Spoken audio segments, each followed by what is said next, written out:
My name is Stephanie, and I am 32 years old. I built a successful career in finance despite growing up in the shadow of my perfect sister, Sienna. I thought I had made peace with my parents, always favoring her until last month at our family reunion. "You only sent 60, my dad shouted, embarrassing me in front of everyone. "Sienna sends $5,000 a month," I said quietly. "That was me," Mom snapped. "Stop stealing her credit." So I stopped the payments. If you have ever felt invisible in your own family, let me know where you're watching from and hit subscribe to follow my journey. Growing up in a modest suburban home in Chicago, our family of 4 seemed picture perfect from the outside. My parents had immigrated from Korea when I was just 2 years old, determined to build a better life in America. Dad worked 60-hour weeks at his engineering job, while Mom ran a small tailoring business from our basement. They were hardworking, dedicated parents who sacrificed everything for their American dream. And at the center of that dream was my sister Sienna, 3 years younger than me. From my earliest memories, there was always something special about how my parents treated Sienna.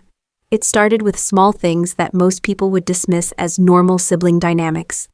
When Sienna wanted my toys, Mom would say, "Stephanie, sharing is caring. You are the big sister. You need to set an example." When Sienna broke my science project the night before it was due, Dad explained, "She is just a child, Stephanie. You should have kept it out of reach."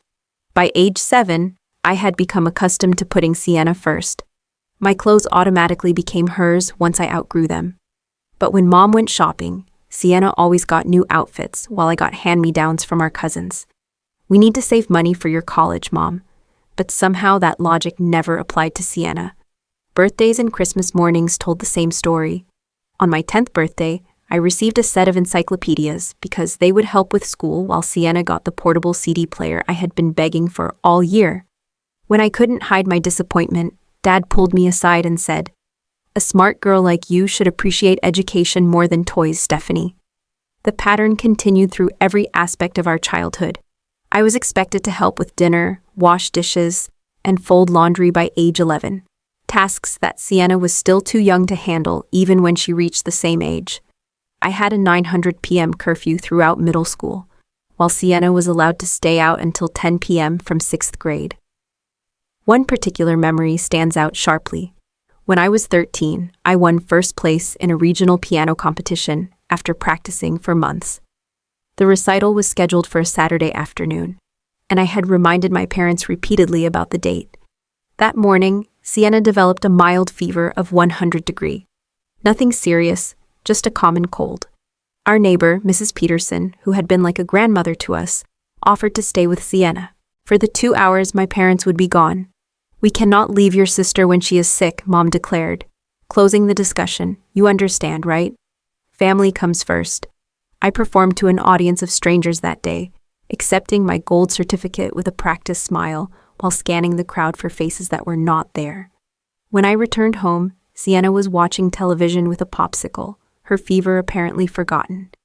No one asked about my performance. As we entered high school, the differences in how we were treated became even more pronounced.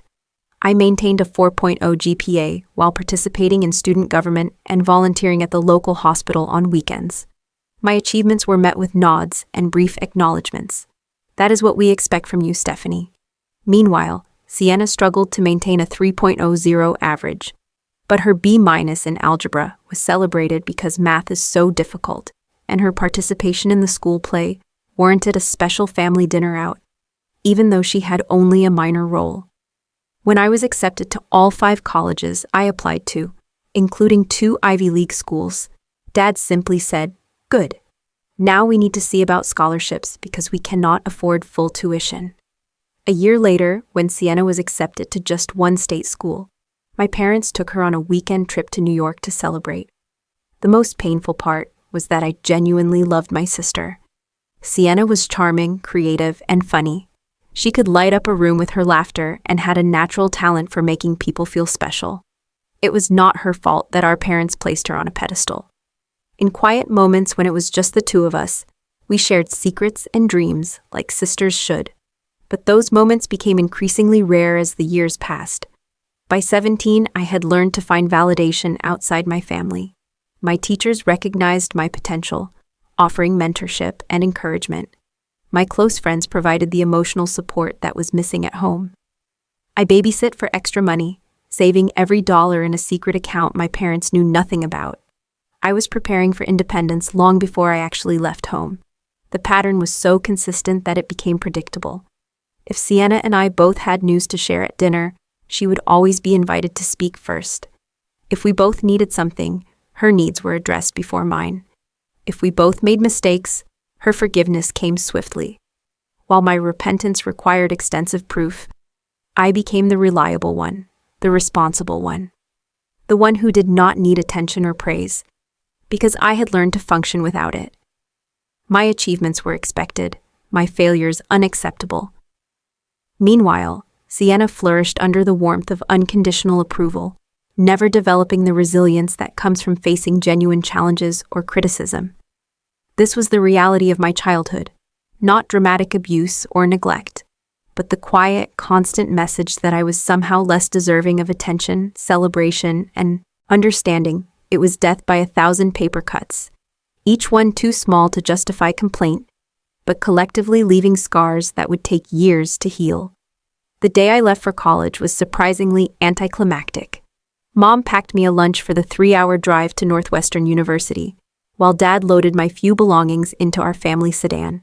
Sienna hugged me tightly and whispered, "I will miss you." The only words that brought tears to my eyes that morning. The drive was mostly silent. Dad mentioned gas prices and the weather forecast. Mom reminded me to call once a week. Neither asked about my feelings or offered reassurance about this major life transition.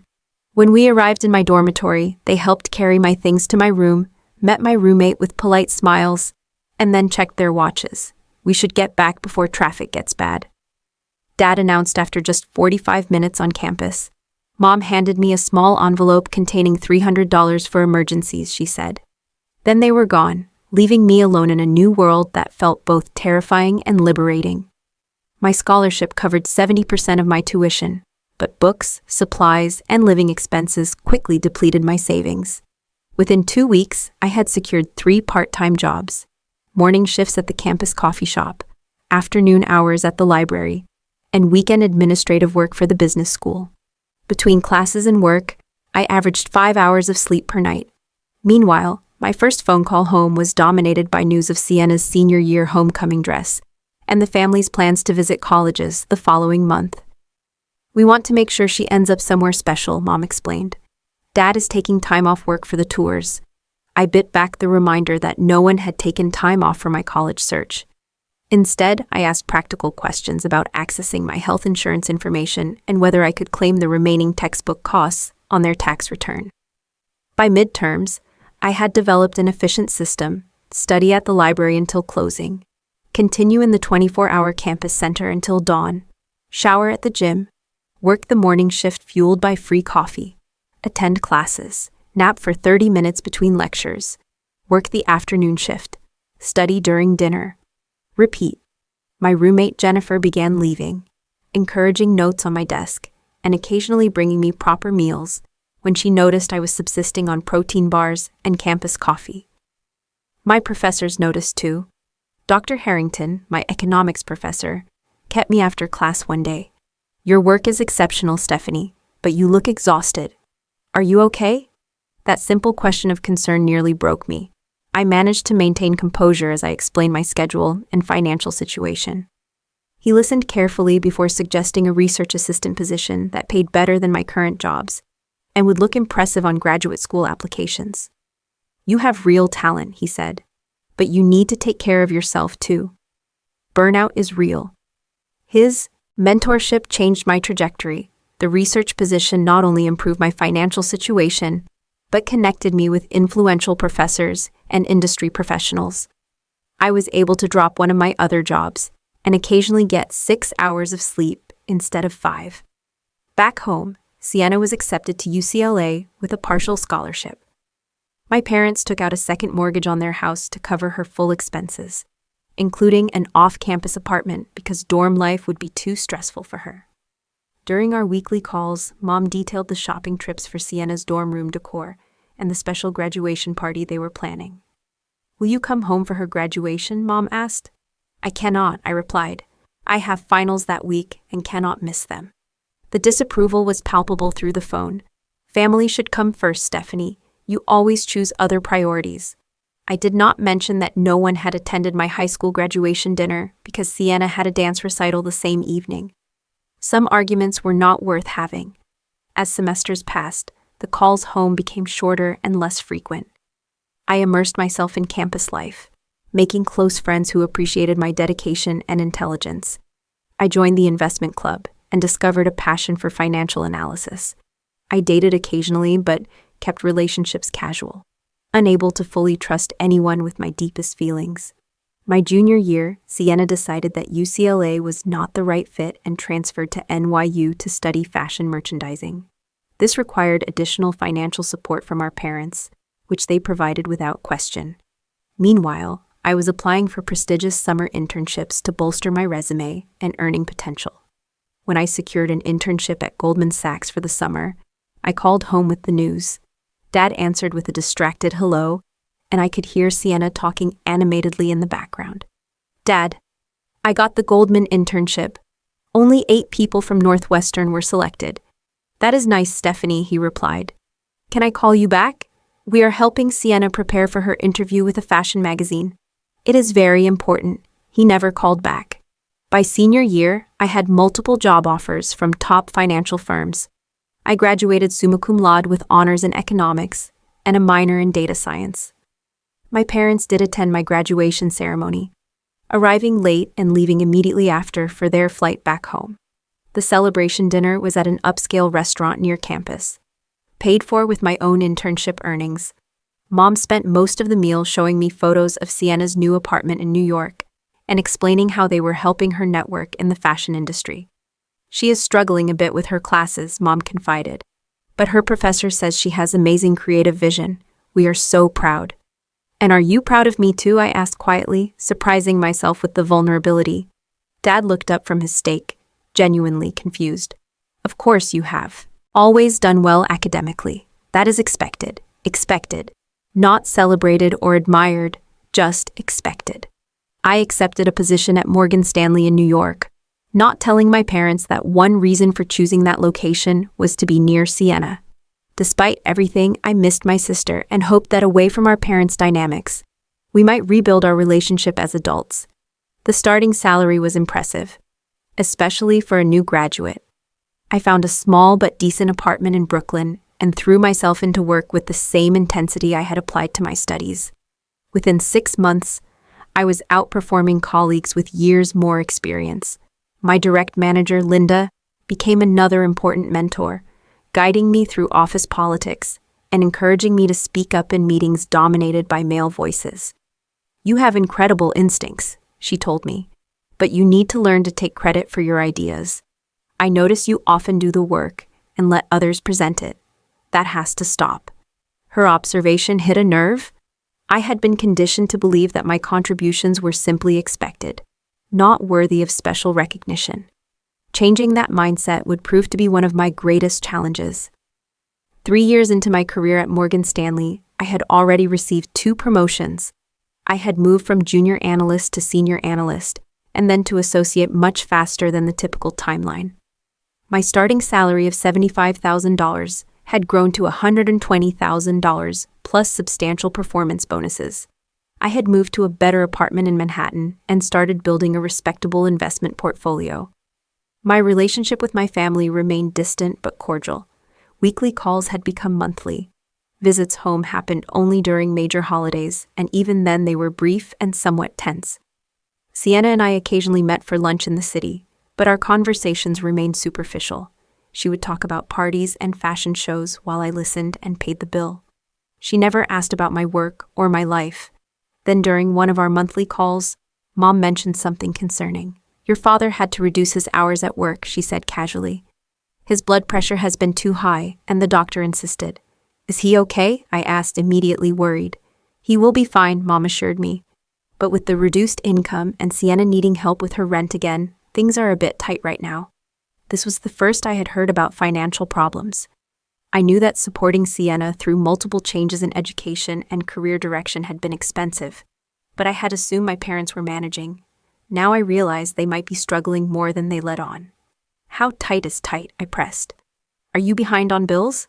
Mom hesitated before admitting the mortgage payment was late last month, and we had to use credit cards for some medical expenses not covered by insurance. I made a decision in that moment. Mom, I want to help. I'm doing well at work, and I can send some money each month to help with expenses. No, Mom protested weakly. You should save your money, we will manage. But I insisted. And the next day, I set up an automatic monthly transfer of $2,000 to my parents' bank account.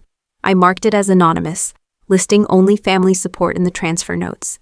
I did not want them to feel obligated to thank me, or worse, to suddenly show interest in my life because of money. The help should be unconditional, just as their support of Sienna had always been. 6 months later, after receiving another substantial promotion and raise, I increased the monthly amount to $5,000. The payments were significant, even with my income representing about 30% of my take-home pay. But knowing my parents were more financially secure gave me peace of mind. During a brief visit home that Christmas, I noticed subtle improvements in their living situation. The refrigerator was newer. Dad mentioned having fully paid off one of their credit cards. Mom was considering reducing her tailoring work to focus on her health. They seemed less stressed, and that made the sacrifice worthwhile. At dinner that evening, Dad raised his glass in a toast. We have been blessed this year, he said solemnly, especially thanks to your sister. I looked at Sienna, confused. C has been sending us money every month, Mom explained proudly.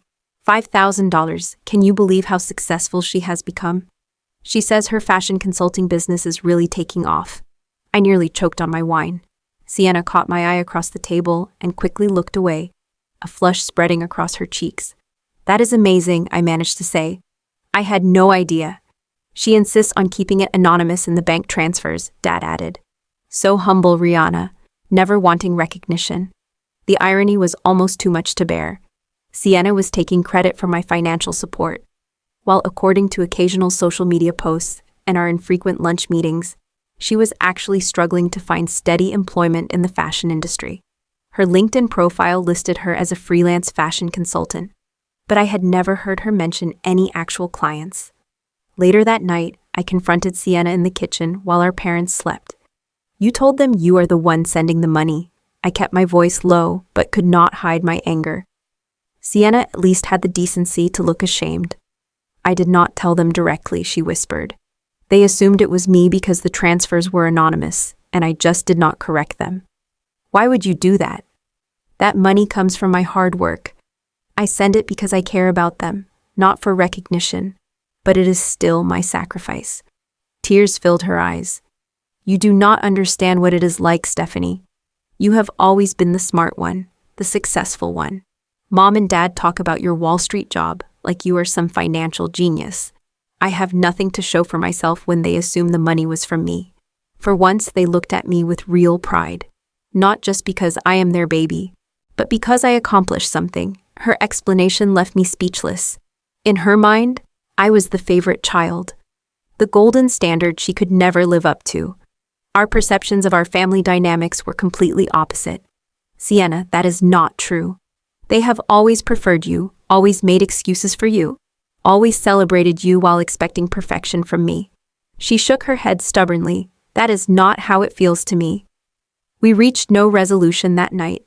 I returned to New York, conflicted and hurt, but still unwilling to expose Sienna's lie.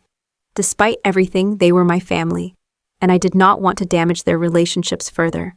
The money was helping my parents, and that had been my original goal. Did it really matter who got the credit? So I continued the monthly transfers, telling myself that family support transcended recognition. Each time I processed the payment, I felt a mix of resentment and resignation. This pattern continued for almost 4 years, during which my career continued to flourish, while from what little I gathered, Sienna bounced between temporary jobs and creative endeavors that never quite materialized into stable employment. During those years, I threw myself even more intensely into my work. I rarely dated, rarely took vacations, and built few close friendships outside of professional connections. My apartment was beautifully furnished, but rarely saw visitors. My life was successful by external metrics, but increasingly hollow in ways that mattered more. Each family call brought news of how Sienna remained the center of my parents' world. They traveled to New York to see her fashion installations, but never contacted me during these visits. They remembered her birthday with elaborate gifts while sending me generic gift cards, and they continued to praise her generosity in supporting them financially, never knowing the truth. I told myself it did not matter. I told myself I had made peace with my role in the family.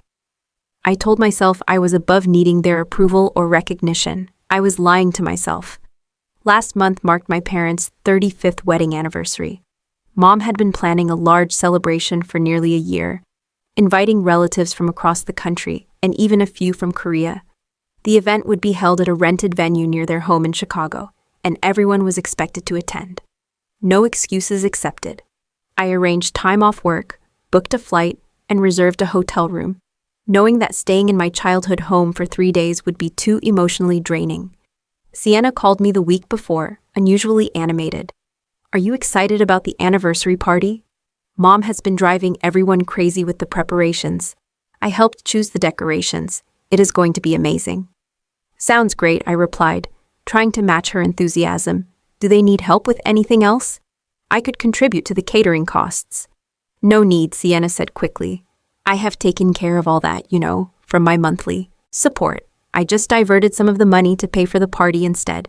The casual way she claimed credit for my money still stung, but I had grown accustomed to it. "That is thoughtful of you," I said flatly. The day of the party arrived with perfect early summer weather. I wore a navy blue cocktail dress, professional but elegant, my armor for family gatherings. When I arrived at the venue, the celebration was already in full swing. At least 60 people filled the decorated hall. Many faces I barely recognized from childhood. Mom spotted me first, waving excitedly from across the room where she stood with a group of aunts. Her face looked younger, somehow, happier than I remembered. The financial security of recent years had clearly reduced her stress levels. "Stephanie, you made it." She embraced me briefly before turning to her sisters. "This is my older daughter, the investment banker in New York." "Asset manager," I corrected automatically, though no one seemed to notice the difference. "Such a smart girl, always good with numbers," one aunt commented. "And still single? A career woman." The way she said career woman made it sound like a consolation prize. Before I could respond, Mom was already redirecting the conversation. "Have you seen the photo display Sienna created? She collected pictures from our entire marriage. So creative, that girl." I excused myself to find Dad, who was holding court near the bar, telling animated stories to a group of his old colleagues. He paused when he saw me, offering a quick side hug. "Stephanie, good to see you. Did you just arrive?" "The party started 2 hours ago. My flight landed at 3. Dad, I came straight from the airport." I did not mention that the invitation had clearly stated a 6:12 p.m. start time. "Well, you are here now. Get yourself a drink. We will do the toasts soon." Throughout the evening, I drifted between conversations, always on the periphery. Relatives asked surface-level questions about my job without waiting for real answers. Several commented on how I had always been the serious one, while Sienna was the life of the party. I maintained a pleasant smile and kept my responses brief and positive. The formal program began with a series of toasts to my parents. Various family members shared memories and congratulations. Sienna gave a tearful speech about our parents' loving example, which received enthusiastic applause. When it was my turn, I spoke about their work ethic and determination, qualities I had genuinely admired and emulated. The response was polite, but subdued. After the toasts, gifts were presented. Most were symbolic or sentimental photo albums, framed poems, handcrafted items. I had sent a large flower arrangement that morning and brought a card with me containing a check for $60, a symbolic amount for luck rather than a main gift. I planned to discuss setting up a vacation fund for them privately, away from the public gift-giving. When Dad opened my card, his expression changed. He looked at the check, then at me, confusion turning to disappointment and then anger. "You only sent 60, he shouted, misreading the amount in his agitation and embarrassing me in front of everyone gathered around the gift table. "C sends $5,000 a month." A horrified silence fell over the immediate area. I felt blood rush to my face as dozens of eyes turned toward me. "That was me," I said quietly, the words slipping out before I could stop them. Mom stepped forward quickly, her face tight with annoyance. "Stop stealing her credit," she snapped. "Why must you always compete with your sister?" Murmurs spread through the crowd. An uncle patted my shoulder awkwardly. "No need to be jealous of your sister's success, Stephanie. You have your job, and she has her creativity." I stood frozen, humiliation washing over me in waves. Sienna was nowhere to be seen, having conveniently disappeared when the conversation turned to money. My father was still glaring at the check as if it were a personal insult, rather than a token accompanying my real gifts. "I need some air," I managed to say, turning away from the judgmental stares and whispered comments. Outside in the parking lot, I gulped the warm evening air, fighting back tears that threatened to ruin my carefully applied makeup. My phone buzzed with a text from Jennifer, my old college roommate, and one of the few people who truly knew me. "How is the family circus going?" she had written. I typed back. "They think I sent 60 cents instead of dollars as a gift, while believing Sienna has been supporting them for years with my money. I cannot do this anymore." Jennifer's response was immediate. "Oh, honey, I am so sorry. What are you going to do?" A strange calm settled over me as I made my decision. I am going to stop the payments, all of them. I opened my banking app right there in the parking lot and canceled the automatic transfer scheduled for the first of the next month. 4 years and over $200,000 later, I was finally cutting the financial cord. The relief was immediate and surprising. I did not return to the party. Instead, I called a rideshare to take me back to my hotel, sent a brief message to Sienna explaining that I had a migraine, and ordered room service. That night, I slept better than I had in years, as if a weight had been physically lifted from my chest. The next morning, I changed my flight to return to New York immediately. No one called to check on me or ask why I had disappeared from the celebration. No one noticed I had left the city. I was invisible to my family except when I was being criticized or compared unfavorably to Sienna. On the flight home, I made another decision. I would wait and see what happened when the money stopped flowing. I would wait for them to come to me.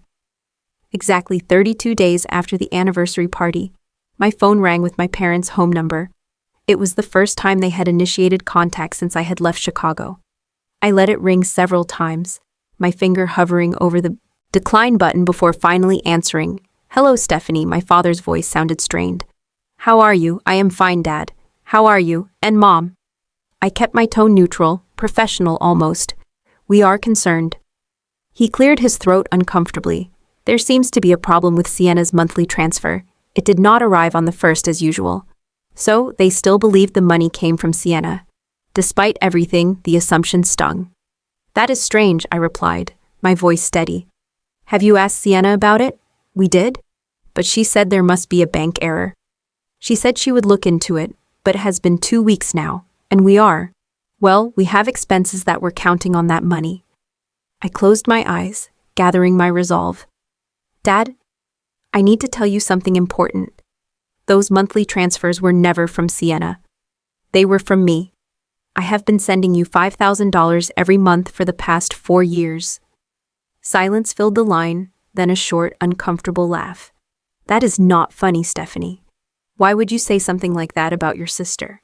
It is not a joke. I can prove it. I have records of every transfer from my account to yours since August 4 years ago. Originally $2,000 per month, then increased to $5,000 after my promotion. This is ridiculous." Dad's voice hardened. "Are you that jealous of your sister's success that you would make up stories to discredit her? I expected better from you." His immediate dismissal of my truth was exactly what I had feared, and precisely why I had never corrected their assumption years ago. But I was done being invisible. "Check your bank statements, Dad. The transfers come from account number ending in 4736. That is my personal checking account. I can email you all the confirmation receipts if you need proof." "I do not need to check anything," he insisted. But his voice had lost some conviction. "Sienna told us about her fashion consulting business. She has important clients. Then why is her LinkedIn profile still listing her as seeking employment? Why does she keep asking me for loans that she never repays? Why did she move to a cheaper apartment last month? The questions tumbled out. Years of observations I had kept to myself. Dad had no immediate response. I could hear Mom in the background asking what was wrong. I am sending you the proof right now, I said, pulling up my email on my laptop. All the transfer receipts, bank statements, everything. I never said anything before because I did not want recognition. I just wanted to help. But I cannot let this lie continue, especially after what happened at your anniversary party. I composed the email quickly, attaching PDFs of 4 years' worth of bank transactions, all clearly showing transfers from my account to theirs. I also included screenshots of the cancellation confirmation from when I had stopped the automatic payments. Check your email in 5 minutes, I told him, and then call me back if you want to talk, but only if you are ready to hear the truth. I ended the call and waited. 20 minutes passed, then 30. My phone remained silent. An hour later, I received a notification that my email had been opened, but still no call. Finally, around 9 that evening, my phone rang again. This time, it was my mother. How could you do this to your sister? She demanded without preamble. She told us everything, how you have always been jealous of her, how you were trying to make her look bad because she finally found success. My heart sank. Mom, did you actually look at the documents I sent? The proof is right there. Documents can be manipulated, she dismissed. We know our daughter. Sienna would never lie to us. The irony was almost laughable. Mom, please just look at your own bank statements. Call the bank if you do not believe me. Ask them who has been making those transfers. We do not need to involve strangers in family matters, she said stiffly. Sienna explained that she has been routing the money through your account for tax purposes. That is why your name might be on some paperwork. The elaborate lie took my breath away. Sienna had thought quickly to protect herself, inventing a financial arrangement that my financially unsophisticated parents might believe. That is not how taxes work, Mom. That would be tax fraud. And I would never participate in something like that. I am a licensed financial professional. I could lose my career. There was a slight hesitation before she responded. Well, Sienna said you agreed to help her. She said you were finally trying to be a supportive sister. Call the bank, I repeated firmly. Just call them and ask. That is all I'm saying. The conversation ended shortly after with no resolution and no acknowledgement of my truth. I spent that night alternating between anger and grief, wondering if there was any relationship left to salvage with my family. 3 days later, my father called again. His voice was different this time, subdued. We contacted the bank, he said, without greeting. They confirmed the transfers came from your personal account, not Sienna's, not a joint account, yours. Yes, I said simply. Why did you not tell us it was you all this time? I took a deep breath. Would you have believed me? You did not believe me 3 days ago with all the evidence right in front of you.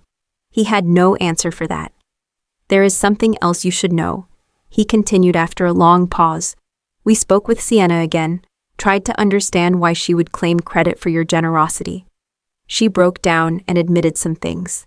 She has been unemployed for nearly 8 months. The fashion business never existed. She has significant credit card debt and has been borrowing money from friends to maintain appearances. The admission did not surprise me, but the fact that my parents had finally seen through Sienna's facade did. I am sorry, I said, not entirely sure what I was apologizing for. No, Dad's voice cracked slightly. We are the ones who should be sorry. We believed what we wanted to believe, and we have not been fair to you. Not now. And maybe not ever. It was the closest thing to an apology I had ever received from my father. I did not know how to respond, so I remained silent. The money, he said hesitantly. We have become dependent on it. Your mother has fully retired from the tailoring business because of her arthritis. My reduced hours at work, we cannot afford the mortgage payment without that monthly support. And there it was. After all the revelations, after the beginnings of acknowledgement, it still came down to the money. I am not going to resume the payments, Dad, I said firmly. Not until we resolve the real issues in our family. Not until we all sit down together and have an honest conversation about the past and the future. To my surprise, He agreed. Can you come to Chicago next weekend? We need to talk, all of us, face to face. That conversation would change everything. I arrived in Chicago the following Friday evening, this time staying at my parents' house rather than a hotel. The atmosphere was tense and awkward as Mom prepared dinner, speaking only when necessary. Dad retreated to his study, emerging only when called for the meal. Sienna arrived late, her eyes red and puffy from crying. We ate in uncomfortable silence, the only sounds the clink of silverware against plates and occasional requests to pass the salt. Finally, when we had finished and Mom began clearing dishes, I spoke up. We need to talk, that is why I am here. Let us not pretend everything is fine when clearly it is not. Dad nodded grimly. Living room, 5 minutes. We gathered in the formal living room, the one reserved for guests and special occasions. I sat in an armchair while my parents took the sofa. Sienna perched on the edge of an ottoman, looking like she might bolt at any moment. I think we should address the immediate issue first, I began. Sienna has been taking credit for financial support that I have been providing for 4 years. I want to understand why. All eyes turned to my sister, who stared at her hands clasped tightly in her lap. I did not mean for it to happen, she said quietly. That first time when Mom and Dad received the anonymous transfer, they assumed it was from me. I had mentioned wanting to help them financially once I got established. They were so proud, so happy. For once they looked at me the way they always looked at you. What do you mean the way they looked at me? I asked, genuinely confused. Sienna looked up, tears streaming down her face with respect, with admiration, like I had finally done something worthwhile. Mom made a small sound of protest, but Dad placed a hand on her arm, silencing her. I meant to tell them the truth, Sienna continued. But then the next month, another transfer came, and they were so excited about my supposed success. It became harder and harder to admit the lie. And then I started believing it myself. Like maybe if I pretended to be successful long enough, it would become real. But it never did, I said softly. Everything I tried fell apart. Every job, every creative project, every relationship. Meanwhile, you were thriving, making more money than I could imagine, building this perfect life in New York. My life is not perfect, Sienna. Far from it. At least you have achievements, she burst out. At least you know who you are and what you were good at. I have spent my entire life being the fun one, the creative one, the baby of the family. But when it comes to actual accomplishments, I have nothing. Her raw honesty silenced the room. I looked at my parents, watching their reactions. Mom was crying silently, while Dad stared straight ahead, his jaw clenched. I think I said carefully that this goes much deeper than the money. This is about how we were raised, the roles we were assigned in this family, and the expectations placed on each of us. I turned to my parents. My entire childhood, I felt like I was less important than Sienna. Every sacrifice was expected of me because I was the older sister. Every achievement was minimized because it was just what you expected.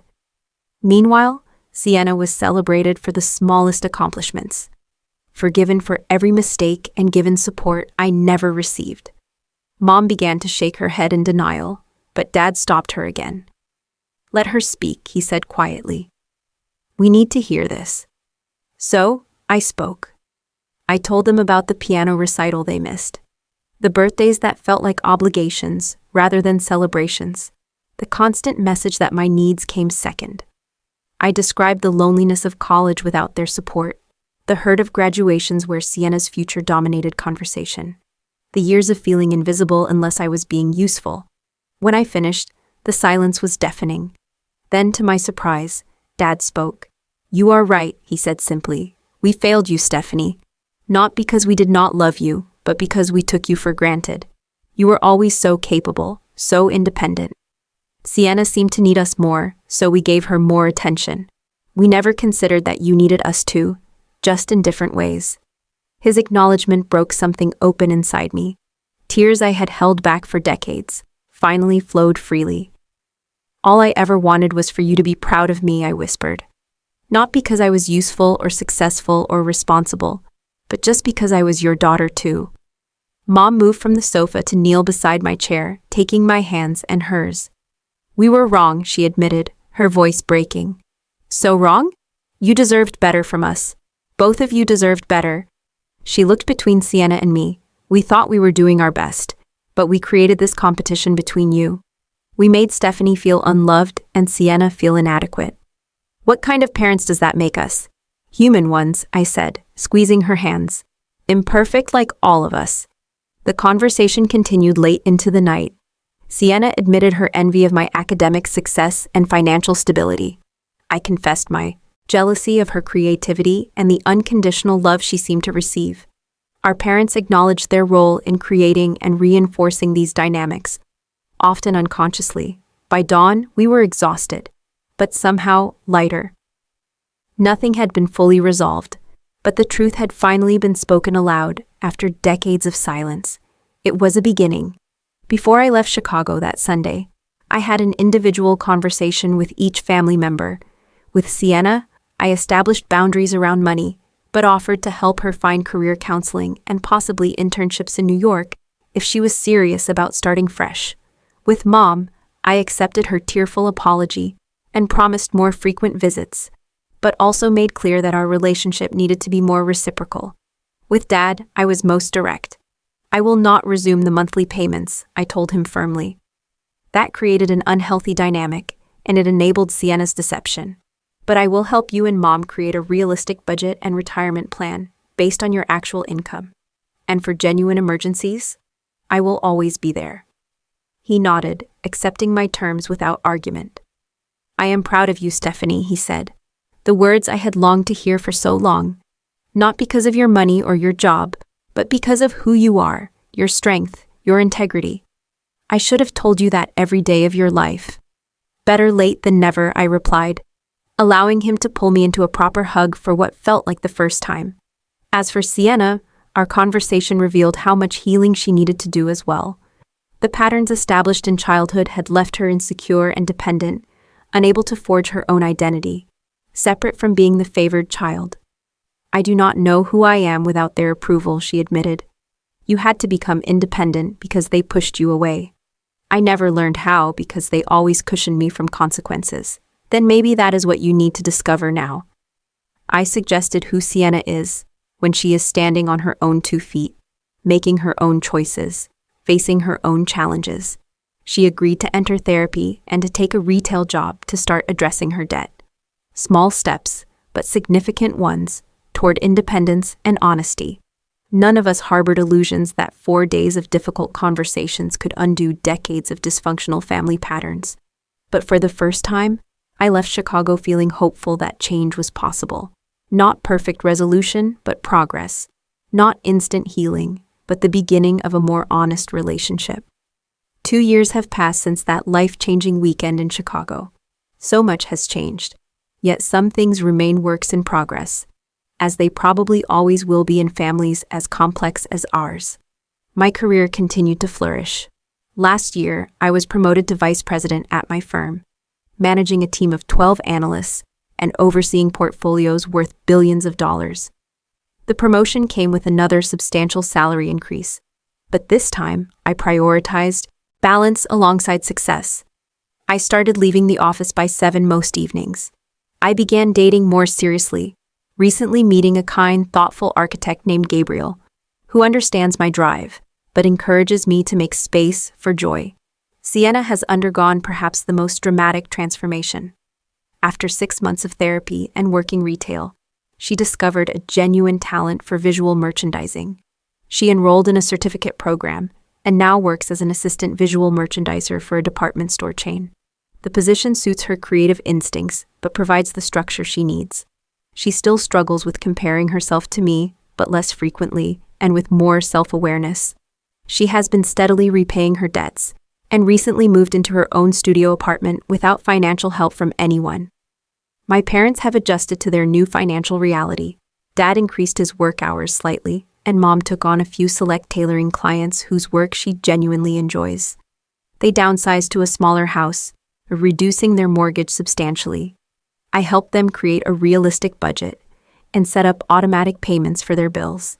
For their anniversary last year, I took them on a weekend trip to Michigan, focused on creating memories rather than material gifts. The healing process has not been linear. We have had setbacks and difficult moments. Dad occasionally slips into old patterns of comparing us or dismissing my feelings. Mom sometimes still coddles Sienna out of habit. Old wounds do not disappear overnight, and sometimes innocent comments reopen them unexpectedly. The difference is that now we talk about these dynamics openly. We name them, we address them, we apologize when necessary, and forgive when possible. We are learning slowly and imperfectly how to be a healthier family. My own healing journey required professional help as well. Weekly sessions with Dr. Larson, a therapist specializing in family trauma, helped me recognize how deeply my childhood experiences had shaped my adult behaviors. My workaholic tendencies, difficulty accepting praise, reluctance to ask for help, and weariness in romantic relationships all stemmed from those early messages about my worth being tied to my usefulness. The goal is not to forget or to pretend the past did not happen. Dr. Larson told me, the goal is to understand how it shaped you, take what serves you, and consciously release what does not. Gradually, I learned to set boundaries without guilt. I practiced receiving compliments without deflection. I allowed myself to need others and to express that need openly. I recognized that vulnerability is not weakness, but courage. Perhaps the most profound shift came in how I view myself. For so long, I had defined my worth through achievement, productivity, and financial success. If I was not excelling, I was failing. If I was not useful, I was worthless. Breaking free from that mindset has been my greatest challenge and my most meaningful victory. I no longer send regular payments to my parents, but I do contribute to a family emergency fund that we established together.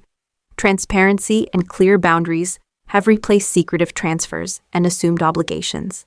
We discuss financial matters openly, acknowledging that money in our family had become tangled with love, worth, and power in unhealthy ways.